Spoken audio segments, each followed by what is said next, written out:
Hi, I'm Roberta Chirko, and I'm the Executive Director here at Mother's Cupboard. I would like to say thank you. Thank you for volunteering here and donating your time. If you're wondering what you're watching, this is our introduction on how to be a volunteer at Mother's Cupboard.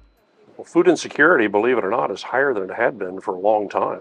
In my time as CEO at Gleaners during the pandemic, we thought we'd never see those levels of need again. But then as the pandemic tapered off and you saw the federal program scaled back from pandemic levels and then inflation rise in terms of food costs and the other interrelated costs for households, prices went right back up and the lines grew again. I've talked to some of my former staff at Gleaners recently, and they're seeing record numbers still. We're not seeing it drop off. And Brown County is seeing a scaled down version of what we see elsewhere. So the reason why Mother's Cupboard is here is to feed hungry people. We do it by asking no questions. You come in, you self-declare. You can take as many meals as you need. If you need 1 meal or 10 meals, it doesn't matter. Yes, sir! Melissa Parker. I am the kitchen manager. First thing we do is sign in. There's also here volunteer instructions and procedures that people can read. And also our biggest, if you are serving, the how to close down Mother's Cupboard, because we want to make sure that water faucets are turned off, trash is taken out, doors are locked.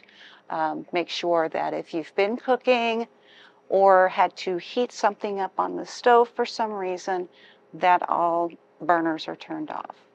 First thing you want to do is we have aprons back here because you don't want to get filthy. Grab an apron.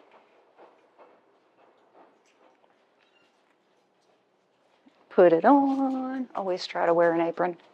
You know, that way in case something spills, it doesn't get so yucky.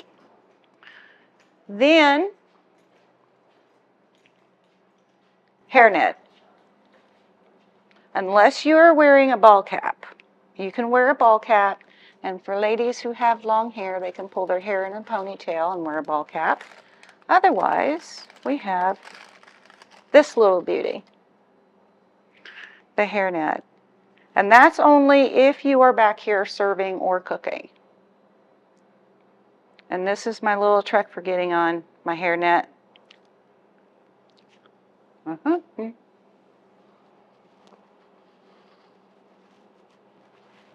Yes, it goes over my face, but it makes it a lot easier to put on, especially if you have shorter hair as well. So then the next thing, we come over here to the hand sink.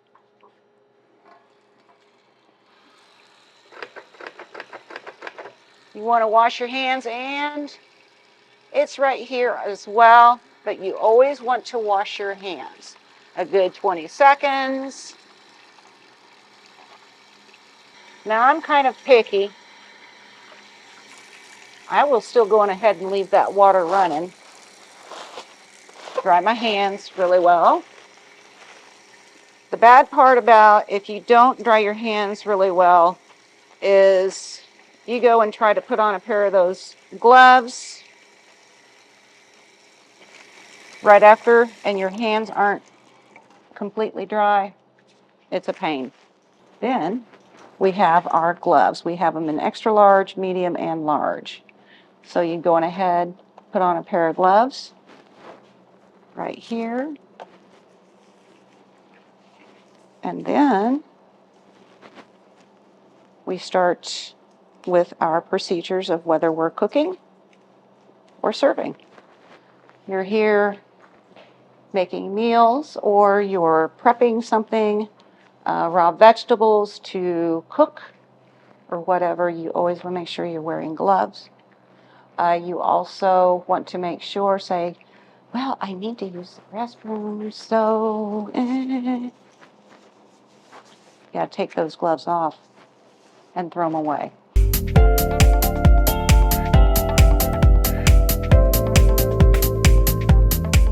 So this one is our back storage room. It keeps a lot of our TFAP, and TFAP stands for the Emergency Food Assistance Program. Foods that are TFAP, they come from Hoosier Hills Food Bank. They can only be used for cooking only. But as you can see, some of this is also donations.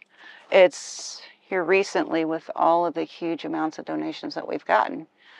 I have to make sure that I keep everything separated. Things like this, where I've written pantry, is what I have ordered from Hoosier Hills.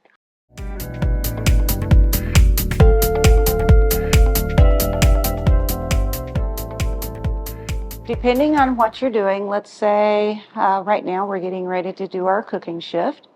When our volunteers come in, today is one of our favorite meals. It's a fan favorite. We're having breakfast for dinner. So today we're going to be pulling out eggs from the walk-in cooler. I have sausage patties that will be coming out of the walk-in freezer. And the biggest part of what's going to take the longest will be cracking those eggs. Because I will probably go through a case and a half, depending.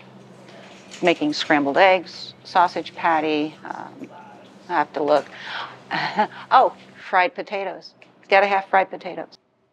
With our cooking roles and our volunteers, it just depends on what you feel comfortable with. I'm not going to put you into a position to where if you are not good with chopping vegetables, or you would rather do something else like crack the eggs for today's meal, that is fine. I'm flexible with what you are comfortable with. We love our volunteers. We have a few groups that come in on a regular basis each month. With our cooking roles and our volunteers, it just depends on what you feel comfortable with. I'm not going to put you into a position to where if you are not good with chopping vegetables, or you would rather do something else like crack the eggs for today's meal, that is fine. I'm flexible with what you are comfortable with. Volunteers be coming in at 3 to start serving. Okay. Let's see. Most generally, we have these. This is how we serve the meal. These are biodegradable. And we do have a procedure with, once we start serving, we try to start out with about 25 meals. Now, in the very beginning, when we first open at 4, we usually have a pretty big line. It's kind of a rush. So, but we always also want to make sure that everything's hot. We do not want to serve cold meals. Plus, it's a health hazard. But most generally, this is how we do it.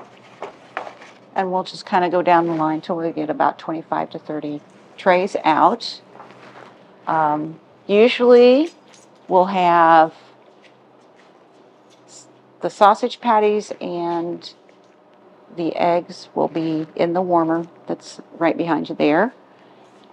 We'll pull out, a pan or two of eggs. We have these carts here that you can just go on down the line for whoever is, say, filling the fruit or dessert.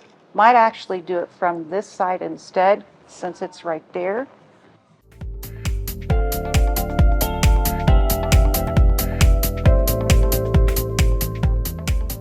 It's fun.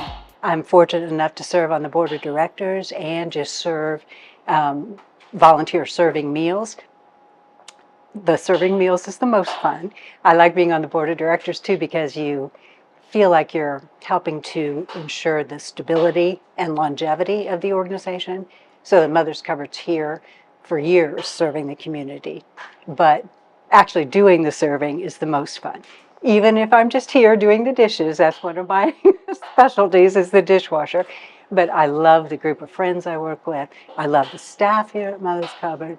And mostly I just love talking to our friends and neighbors when they come through. I was retired. I'm a retired nurse and was just looking for something to do. I got, soon found out it was kind of boring to, not have something with a purpose. And so I started it for that reason, but it's, become quite a bit more. It's a lot of fun. It helps me feel good about what I'm doing, just being able to give back. I just like to be involved in our community, and I like to help others, help people. Now, Rotary has been coming to Mother's Cupboard for probably over 12 years on Monday evenings.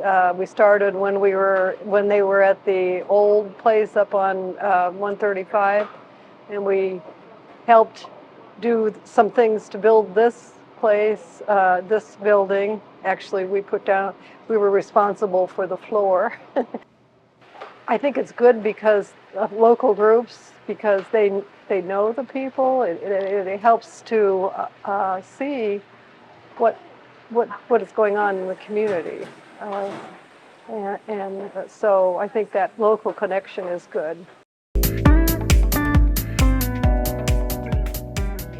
We serve 6 hot meals a week, Monday through Saturday from 4 to 6. We serve about 150 to 200 meals a night, and it's all freshly made. Melissa, our kitchen manager, she's amazing at that.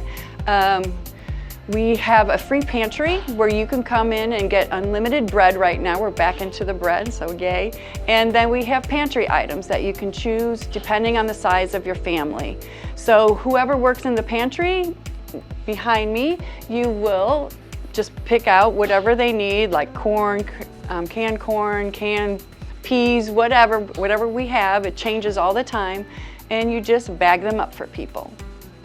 And we are the front line in food insecurity. So if you need help, we're here to help.